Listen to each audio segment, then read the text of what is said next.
Paz do Senhor, irmãos, a graça e a paz do nosso Senhor e Salvador Jesus Cristo. Seja bem-vindo a mais uma iniciativa dessa igreja, a comunidade cristã, que disponibiliza vídeos semanais para que você seja edificado, para que você seja conduzido à construção do próprio Evangelho. Nessa oportunidade, nós temos uma palavra direcionada em tempos também difíceis. E o tema dessa mensagem que nós apresentamos a vocês é se revestindo de poder na pessoa do Espírito Santo. Então, por favor, assista esse vídeo, assista essa mensagem até o final. Seja edificado e conduza a sua vida aos moldes da Escritura. Tem o nosso Senhor Jesus como a supremacia de nosso ser. Que Deus abençoe. Então fique com a mensagem, o revestimento do poder no Espírito Santo.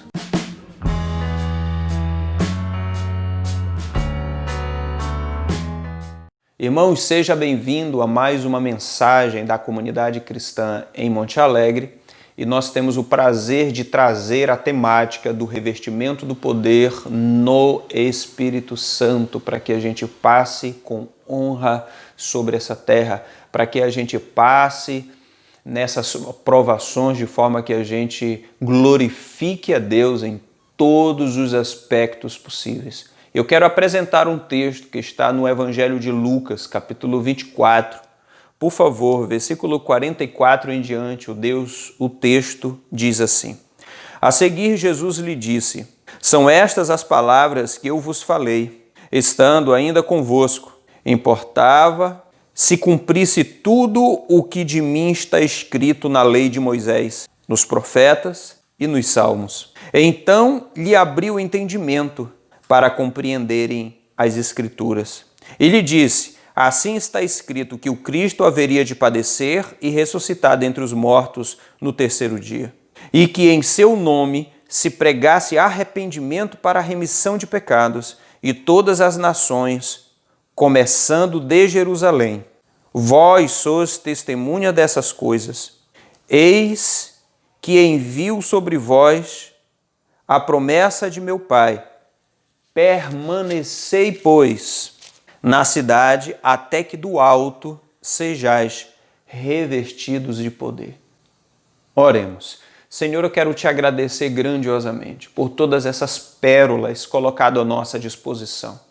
E nós queremos, papai, pegar todas essas pérolas e guardar no nosso coração, assim como Maria fez. Queremos, papai, levar o teu evangelho a gerar, Senhor, dentro de nós, atitudes de justiça, forma que o Senhor seja glorificado em todos os aspectos possíveis.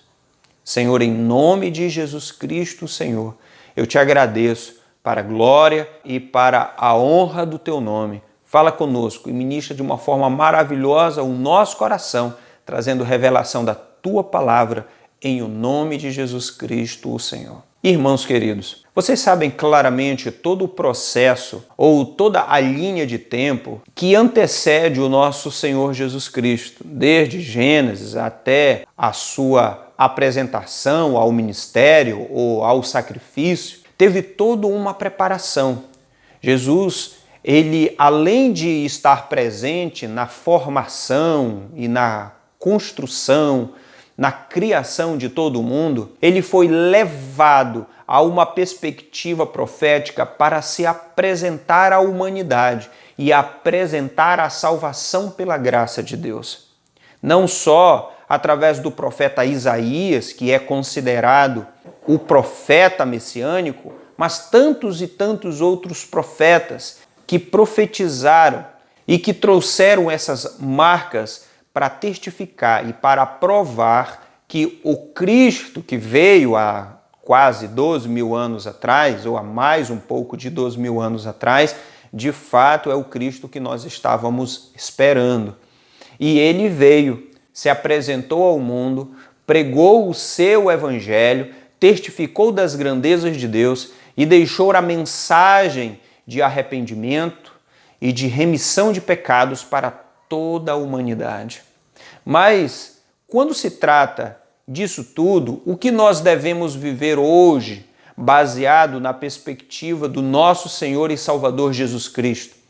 O que foi que ele trouxe? Quais são os elementos desse texto que nós devemos tirar para que a gente entenda que o nosso Senhor Jesus Cristo, ele deixou claro no seu evangelho a forma e a maneira pelo qual o cristão ele deve prosseguir a sua existência. E nós, trazendo uma análise não tão profunda, não fazendo nenhuma exegese do texto, mas trazendo à luz das próprias palavras descritas aqui nessa Bíblia, a gente trata algumas coisas, e eu quero ir por parte.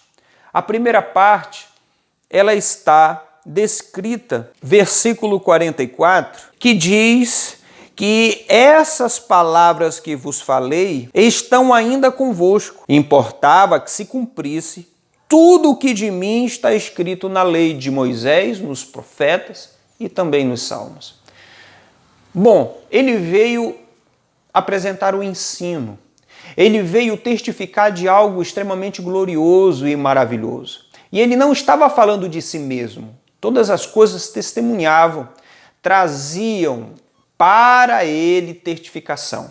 Seja a lei de Moisés, seja os profetas, seja os salmos, testemunhando da grandeza do Cristo que se apresentaria ao mundo e traria uma mensagem libertadora.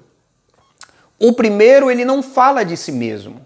Como ele mesmo diz, o Pai testifica a respeito dele. Mas para a mudança de uma sociedade, principalmente na época, uma sociedade judaica e que precisaria entender as grandezas daquilo que tinha sido deixado, que a priori ninguém entendia como que aquele homem seria o enviado de Deus. Mas o próprio texto deixa isso muito claro quanto todas as profecias para aquele momento estava se cumprindo. E cada uma delas testificava de que Jesus Cristo, de fato, era o Messias esperado. Só que a sociedade elas não via dessa forma. Afinal de contas, em 1 Coríntios, capítulo 4, versículo 4, fala que o diabo ele cegou o entendimento dos incrédulos para que eles não vejam aquilo que está em frente deles. Isso significa que o próprio Senhor ele tinha um momento propício para se deixar revelar as grandezas que estava sendo apresentado no momento da apresentação do Senhor Jesus Cristo com o seu ministério. E ele chamou pessoas e abriu a mentalidade dessas pessoas para que o ministério ele fosse apresentado de forma revolucionária naquela época. Revolucionária de forma que a espiritualidade ela se evidenciasse, em vez de esperar um Messias que viesse com uma grande espada para livrar os judeus da opressão de Roma. Mas o texto ele deixa claro é que antes da própria mensagem do nosso Senhor e Salvador Jesus Cristo, já tinha uma mensagem testemunhando e testificando da grandeza desse mensageiro. E testificando também de outros, seja de João Batista e tantos os outros que precederam o nosso Senhor e Salvador Jesus Cristo, trazendo para ele ainda mais evidência. O texto ele vai mais adiante, o versículo 45, que ele diz assim: então lhe abriu o entendimento para compreenderem a Escritura. Aquela perspectiva meramente construída antes era perceptível com uma construção meramente humana. E eles tentavam construir na própria Escritura relações que apontavam para uma construção humana e terrena. Era o que eles esperavam, mas eles não tinham a ideia de que a vinda do Cristo testemunhava a grandeza de um Deus que estava apontando para a eternidade. Nós precisamos entender claramente que o entendimento da palavra é uma graça, é um presente de Deus ao homem que ele entenda e que perceba a mensagem de fato do nosso Senhor e Salvador Jesus Cristo. Essa mensagem, a mensagem central, a mensagem que engloba a verdadeira intenção do nosso Senhor, está no próprio texto. No versículo 46 diz assim: e lhe disse, assim está escrito, que o Cristo havia de padecer e ressuscitar dentre os mortos no terceiro dia. Mostra uma grandeza que muitos não compreendiam por que aquele que estava morrendo não podia salvar a si mesmo. Palavras daquele segundo ladrão que estava ao seu lado. Se tu és o que diz ser, por que tu não salvas a ti mesmo e salva a nós também? A grandeza terrena é uma das plataformas em que o diabo ele tenta construir o homem para uma vida de satisfação, para uma vida de felicidades, para uma vida de gozo, mas tudo isso transitório. Tudo isso de forma a construir em nós uma falsa felicidade, uma falsa liberdade, uma felicidade transitória, como muitas substâncias químicas assim o fazem na vida do homem. Promovem uma sensação de bem-estar meramente temporária. O que nós precisamos entender no próprio texto é que a vinda do nosso Senhor e Salvador Jesus Cristo, ela tinha um objetivo. Esse objetivo era levar o homem a entender que ele nada é e que precisava perceber que tudo que ele era tinha sido levada na cruz do Calvário, ou seja, ele não era nada e ele tinha cavado o seu próprio buraco para morrer dentro. Mas a morte de Jesus Cristo proporcionou ao homem condições de refletir sobre a sua vida e olhar para um Deus misericordioso e que assume o seu pecado e que assume a sua desgraça, oportunizando para que o homem pudesse olhar de uma forma diferenciada para um Deus misericordioso. É isso que nós precisamos entender antes de nós nos enchermos da promessa do Espírito Santo. Quando nós entendemos todas essas coisas, parece que faz um pouco mais de sentido a ideia da vinda do Espírito Santo para nos ajudar a caminhar sobre essa vida, sobre este mundo. Por favor, versículo 47. O 47 ele diz, e que o seu nome se pregasse arrependimento para a remissão de pecados, e todas as nações, começando por Jerusalém. Bom, primeiro, a pregação é inevitável. Segundo, a pregação ela precisa ser recheada de uma mensagem, e essa mensagem é arrependimento de pecado. Arrependimento de pecado é uma construção inevitável para a nossa salvação. A construção de arrependimento de pecado é uma construção dada ao nosso Senhor Jesus Cristo, baseado no sacrifício, proporcionando ao homem entendimento daquilo que ele é e a única maneira ou a única forma dele alcançar a graça e o favor de Deus produzido na cruz do Calvário.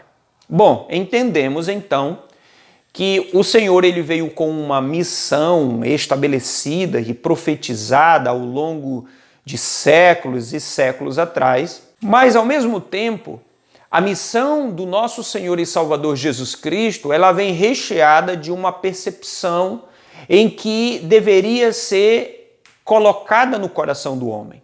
O homem precisaria entender o verdadeiro sentido do sacrifício. O homem precisaria entender o que significa de fato graça, favor imerecido. Mas como se construiria isso? Porque quando nós entendemos à primeira mão essas coisas, fica fácil nós nos entregarmos, nós nos deixarmos ser conduzidos por esse Deus maravilhoso e ao mesmo tempo fica fácil entender a prerrogativa da pregação. E à medida que essa pregação ela é anunciada, ela precisa gerar alguma coisa. O que é a mensagem do nosso Senhor e Salvador Jesus Cristo precisa gerar? Primeiro, ela precisa gerar arrependimento de pecado. Arrependimento significa que o homem precisa entender quem ele é. O homem precisa entender a depravação que ele se torna, a coisa fétida e nojenta que as suas atitudes promovem. O homem é isso e se deprava totalmente. No entanto, a graça de Deus abre uma porta, a porta que chamamos de graça. Essa graça é a construção de Deus, é a iniciativa de Deus dada ao homem para que o homem entenda sua condição e se volte para Deus com os sentimentos mais corretos, mais puros que ele pode construir. Falamos sobre a pregação, falamos sobre a mensagem, mas o versículo 48, ele diz o seguinte: vós sois testemunhas dessas coisas. Quando ele fala isso, ele fala exatamente na perspectiva do momento em que o texto ele foi criado. A palavra testemunha fala aquele que presenciou, aquele que estava presente. E tudo que foi construído ali naquele momento foi por pessoas que entenderam na prática essa construção. A mensagem produzida pelo próprio Senhor Jesus Cristo a homens, não só aos seus discípulos diretos, mas aos seus discípulos indiretos, os 70 ou tantos e tantos outros que caminharam na mesma direção dessa mensagem. Hoje podemos ser testemunhas através da nossa fé. Hoje podemos ser testemunhas porque cremos nessa construção maravilhosa.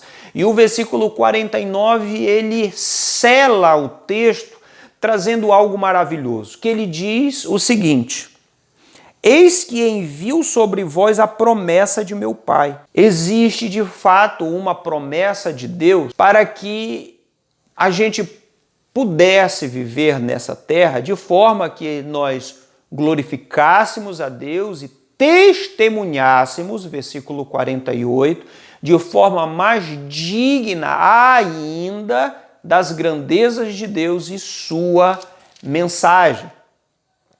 Bom, permanecei, pois, na cidade, até que do alto sejam revestidos de poder. Esse momento propício era exatamente o momento em que Jesus já tinha descido a cruz do Calvário, ele já tinha sido sepultado e ele já tinha sido ressuscitado.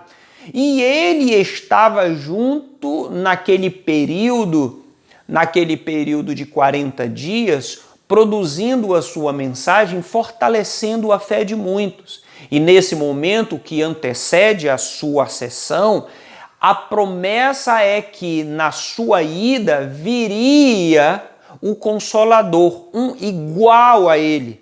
O texto bíblico deixa isso muito claro quando você pesquisa e nota que o termo fala de alguém igual a ele. E esse igual estava falando do Espírito Santo. O Espírito Santo aqui viria para ajudar, para proporcionar condições ao homem, levando em consideração que o homem é um ser limitado, é um ser que precisava de ajuda para construir tal missão que precisaria uma construção de renúncia. O homem deveria se voltar para si mesmo e perceber que ele mesmo não tinha condições de exercer o papel que Deus queria que ele exercesse. Eis a pessoa do Espírito Santo que levaria ao homem a uma perspectiva extraordinária para a pregação do Evangelho.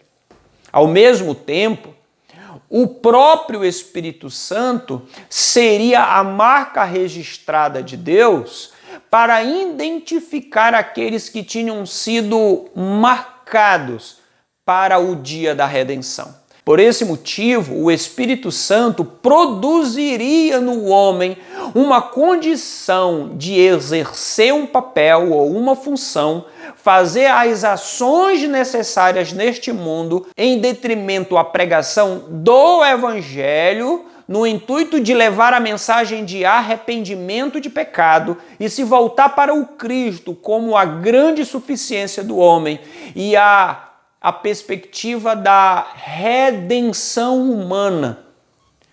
Por isso entende-se, irmãos, que o Espírito Santo, ele torna-se aqui um fator imprescindível.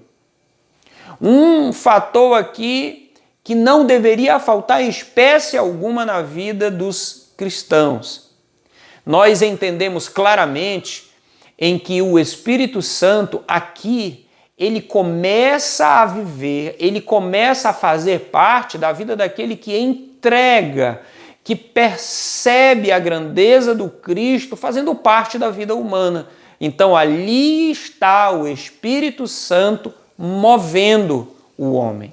E essa perspectiva do texto, ela desemboca e ela se revela na grandeza um pouco mais de 10 dias depois, lá no cenáculo, quando eles estavam reunidos em Atos capítulo 2, e que o Espírito Santo leva eles a experimentarem uma grandeza de entusiasmo, de coragem, de intrepidez, de ousadia, para exercerem um papel extraordinário. O medo de serem mortos, isso parece que não existia neles, porque eles continuavam fazendo aquilo que Deus queria que eles fizessem.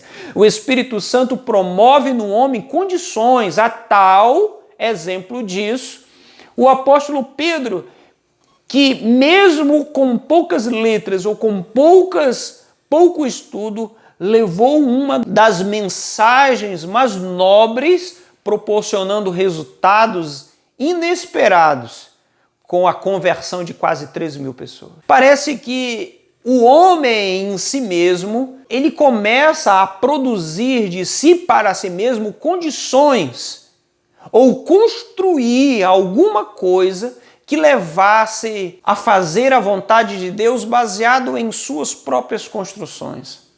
O que significa isso? Significa que a vontade de Deus para nós está muito bem estabelecida e que o revestimento do Espírito é um fator crucial para nós exercermos a nossa função, para nós vivermos a nossa vida diária como cristãos. Porque muitos pastores, muitos cristãos estão levando além de uma perspectiva que está clara no texto para promover outras e outras mensagens e que levam igrejas a adotarem métodos, maneiras, formas, construções que a nível da espiritualidade se tornam ineficazes, porque acabam construindo igrejas com problemas, igrejas com dificuldades, igrejas que crescem baseado numa perspectiva que não é o arrependimento de pecado. Muitas igrejas têm sido fortalecidas com esse tipo de mensagem. Mensagem aonde a igreja precisa crescer, aonde a igreja precisa se evidenciar, a igreja precisa ser nobre, célebre, mas não é a verdadeira igreja. Quando eu digo de verdadeira igreja, não é o corpo místico do nosso Senhor Jesus Cristo, não é as pessoas sendo construídas, mas uma instituição sendo fortalecida e ganhando nome. E é fato, essas instituições elas vão crescer, porque muitas delas não passam de uma grande empresa criando ferramentas de aglomeração de pessoas. O que eu estou falando é da ação do Espírito para a promoção de uma mensagem extraordinária, uma pregação que leva a pessoa a produzir resultados eternos, resultados de salvação, claro, com a pessoa do Espírito Santo. O que nós precisamos entender, queridos amados irmãos, que nós precisamos fazer isso independente dessas construções estereótipas. Isso é uma missão particular nossa. Mas não esqueça disso, não esqueça, você não é capaz de produzir resultados permanentes na vida de cristãos, e eu digo resultados que apontam para a eternidade, para uma conversão genuína, por identificar aqueles que de fato são construídos para a eternidade. A mensagem produzida, ela deve construir no coração do homem uma perda da identidade humana e uma absolução de uma identidade espiritual. E isso nos faz buscar a Deus de forma mais intensa. Buscarmos a Deus e que o nosso coração também assim o siga, conduzindo uma vida com mais devoção e uma vida entendendo que o Senhor é a única razão da nossa existência e que a nossa missão é algo que tem que ser construídas com o revestimento do Espírito Santo. E como se recebe esse revestimento do Espírito Santo? Bom, tem algumas construções. Uma delas, que o Espírito Santo é dado ao homem à medida que ele se converte verdadeiramente ao Senhor Jesus Cristo. Ele é dado ao homem o Espírito Santo. E esse homem é tomado por essa presença extraordinária e leva eles a viver uma novidade de vida. Enquanto que outras pessoas acreditam em que essa perspectiva ela precisa ser construída simplesmente por buscas sem uma construção prática. Buscas apenas no muito falar. Buscas apenas no muito bater na porta. O que nós precisamos entender que não é o que falamos, mas é o nosso coração gritando, como fala Salmos 51, versículo 17, quando Davi grita, na perspectiva do coração e do espírito. Nós precisamos buscar a Deus de uma forma mais profunda. Às vezes, uma oração de 5 minutos tem mais eficiência do que uma oração de 5 horas. Porque nós entendemos claramente que não é o muito falar que vai nos proporcionar ser ouvidos, mas nós entendemos que quando nós nos jogamos, nós nos permitimos ser conduzidos pelo Espírito Santo, aceitando a condição do Cristo, aí a nossa vida passa a ser diferente. Aí a nossa missão passa a ser prioridade para a gente. Que Deus abençoe, eu quero orar junto com vocês. Senhor, meu Deus, soberano Pai, eu quero te agradecer de uma forma maravilhosa, de uma forma grandiosa. Obrigado. Obrigado pela ação do Teu Espírito Santo nos movendo nessa expectativa. Obrigado pela ação do Teu Espírito nos conduzindo a ferramentas, Deus, espirituais não humanas, para a promoção do Teu Evangelho, a fim de que as pessoas ouçam a Tua mensagem e se arrependam dos seus pecados. O arrependimento de pecado é a mensagem que eu devo levar. É a mensagem que a Tua igreja deve colocar como prioridade. Senhor, obrigado. Eu te agradeço em nome de Jesus Cristo, o Senhor. Amém. Não esqueça de compartilhar a mensagem. Não esqueça de se inscrever nesse canal. E se você, ao se inscrever, ativar o sininho de notificação, você vai ser notificado a cada vídeo novo e assim você não vai perder nenhuma mensagem da comunidade cristã em Monte Alegre. Que Deus abençoe em nome de Jesus Cristo, Senhor. Amém.